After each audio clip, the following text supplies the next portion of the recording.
श्रीहरिशरणम्।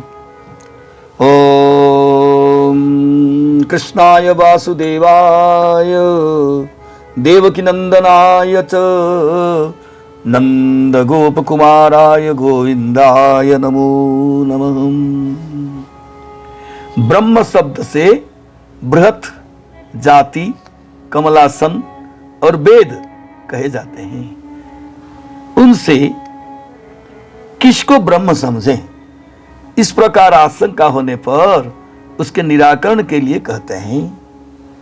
तैत्तिरीय श्रुति में विशेष करके उल्लेख है कि वारुणी भृगु ने अपने पिता वरुण के पास जाकर कहा, पिताजी मुझे ब्रह्म का उपदेश कीजिए।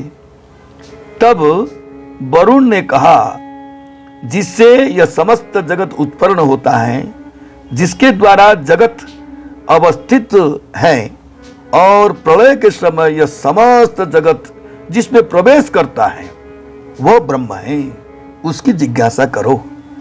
यहां संशय है कि जिज्ञास्य ब्रह्म जीव है या सर्वेश्वर।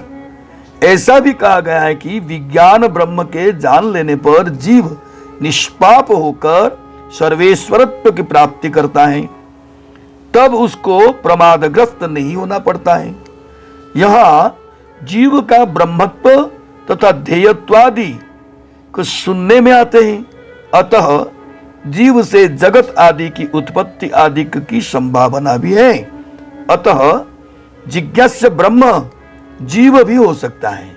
इस प्रकार के संशय का निराकरण करने के लिए ही जिज्ञास्य ब्रह्म का लक्षण ब्रह्म सूत्र के पहले भाग के द्वितीय अध्याय में कहा जाता है। जन्माद्यस्य जतः, जतः जिससे, अस्य इस जगत के, जन्मादि अर्थात सृष्टि स्थिति प्रलय होते हैं, वो ब्रह्म है। जिससे जन्मादिक होते हैं वो ब्रह्म है।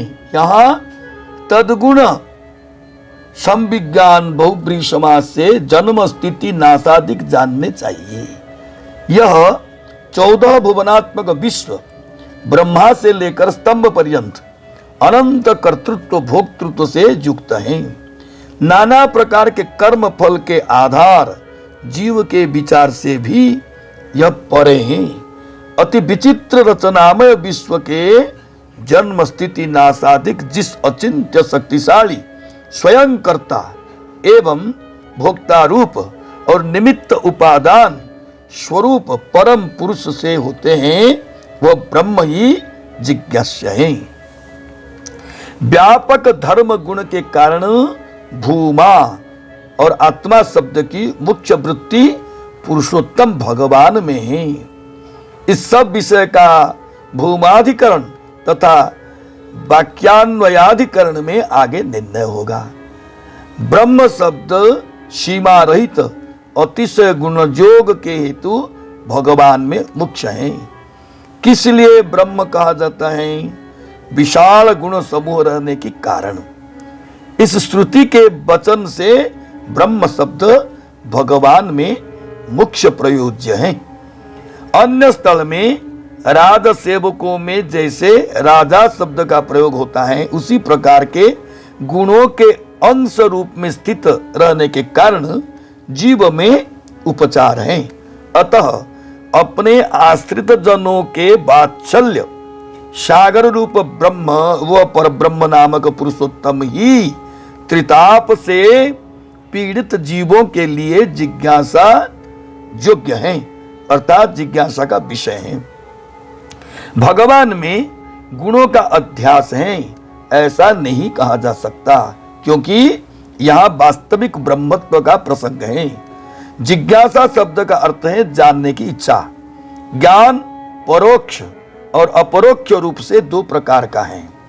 ब्रह्म को वेद से जानकर उसकी उपासना करें। इस प्रकार श्रुति वाक्य से परोक्ष ज्ञान और भक्ति उपासना प्रवृत्ति से उसका स्वरूपानुभव ही अपरोक्ष ज्ञान जानना चाहिए। अपरोक्ष ज्ञान उसको प्राप्त कराने वाला है, परोक्ष ज्ञान उसकी प्राप्ति का द्वार मात्र है।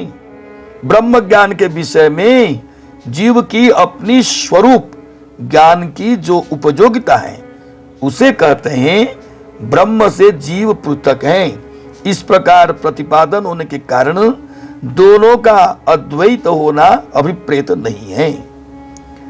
नेतरोनुपपत्ते भेद व्यपदेशात मुक्तोपसृप्य व्यपदेशात आकाशो अर्थंतरत्वात् इत्यादि ब्रह्म सूत्र की व्याख्या में जीव और ब्रह्म का द्वैतत्व केवल शब्द मात्र से व्यक्त हुआ है और मोक्ष अवस्था में भी दोनों का भेद निरूपित हुआ है।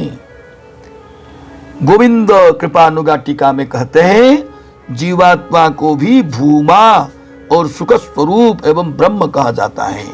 अतः ब्रह्म जिज्ञासा से जीवात्मा की जिज्ञासा भी तो अभिप्रेत हो सकती है।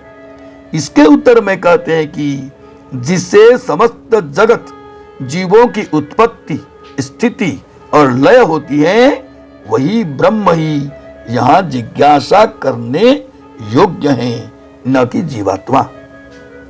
फिर संशय करते हैं। श्रुति कहती है कि जीव ब्रह्म को जानने पर विशुद्ध होकर ब्रह्मत्व प्राप्त कर लेता है एवं वह सर्वेश्वर हो जाता है। अतः जीव के द्वारा भौतिक सृष्टि की भी उत्पत्ति हो सकती है। इसके उत्तर में उपयुक्त सूत्र में ब्रह्म के लक्षण का उल्लेख किया गया है। जय श्री कृष्ण।